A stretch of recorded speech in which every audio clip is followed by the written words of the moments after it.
ഡൽഹി ഹൈക്കോടതി ജഡ്ജി യശ്വന്ത് വർമ്മയുടെ ഔദ്യോഗിക വസതിയിൽ നിന്ന് കണക്കിൽപ്പെടാത്ത പണം കണ്ടെത്തി. വീട്ടിലുണ്ടായ തീപിടുത്തം അണയ്ക്കാനെത്തിയ ഫയർഫോഴ്സ് അംഗങ്ങളാണ് പണം കണ്ടെത്തിയത്.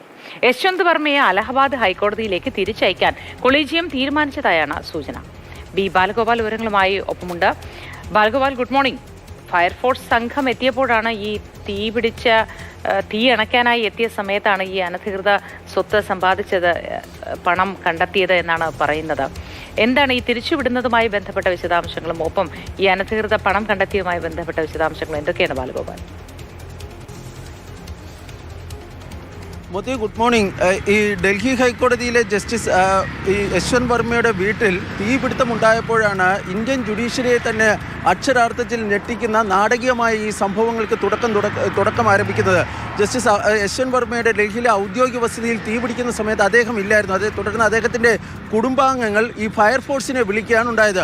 ഫയർഫോഴ്സും പോലീസും എത്തി തീ അണയ്ക്കുകയും ഈ അണച്ചതിന് ശേഷമുള്ള ഒരു നടപടിക്രമമുണ്ട്. അതായത് എന്തൊക്കെ നാശനഷ്ടങ്ങൾ ഉണ്ടായി എന്നതിനെ സംബന്ധിച്ചുള്ള ഒരു കണക്കെടുപ്പുണ്ട്. ആ കണക്കെടുപ്പ് നടത്തുന്നതിൻ്റെ ഭാഗമായുള്ള പരിശോധനയിലാണ് ഒരു മുറിയിൽ ഇങ്ങനെ ഈ കണക്കിൽപ്പെടാത്ത കെട്ടുകണക്കിന് ഈ പണം കെട്ടിയിട്ടിരിക്കുന്നത് അല്ലെങ്കിൽ സൂക്ഷിച്ചിരിക്കുന്നതായി കണ്ടെത്തിയത്.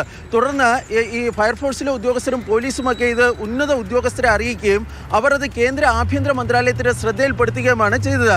കേന്ദ്ര ആഭ്യന്തര മന്ത്രാലയം ചീഫ് ജസ്റ്റിസ് സഞ്ജീവ് ഖന്നയുടെ ശ്രദ്ധയിൽ ഇക്കാര്യം പെടുത്തുകയും ചീഫ് ജസ്റ്റിസ് സഞ്ജീവ് ഖന്ന ഈ വിഷയത്തിൻ്റെ ഗൗരവസ്ഥിതി കണക്കിലെടുത്തുകൊണ്ട് സുപ്രീം കോടതിയുടെ കൊളീജിയം അടിയന്തരമായി വിളിച്ചു ചേർക്കുകയും ചെയ്തിരുന്നു. ആ കൊളീജിയത്തിലാണ് ജസ്റ്റിസ് യശ്വന്ത് വർമ്മയെ അലഹബാദ് ഹൈക്കോടതിയിലേക്ക് തിരിച്ചയക്കുവാൻ വേണ്ടി തീരുമാനിച്ചത്. കാരണം 2014 അദ്ദേഹം അലഹബാദ് ഹൈക്കോടതി ജഡ്ജിയായിട്ടാണ് ചുമതല ഏറ്റെടുത്തത്. 2021 അദ്ദേഹം ഡൽഹി ഹൈക്കോടതിയിലേക്ക് വന്നത്. തുടർന്ന് ഇദ്ദേഹത്തെ വീണ്ടും അലഹബാദ് ഹൈക്കോടതിയിലേക്ക് അയക്കുവാനാണ് തീരുമാനിച്ചത്. പക്ഷേ കൊളീജിയത്തിലെ ചില അംഗങ്ങൾ ഈ യശ്വന്ത് വർമ്മയ്ക്കെതിരെ കനത്ത നടപടി വേണം, അദ്ദേഹത്തിൻ്റെ രാജി എഴുതി വാങ്ങണമെന്നൊരു നിലപാട് ആണ് ഈ യോഗത്തിൽ സ്വീകരിച്ചത്.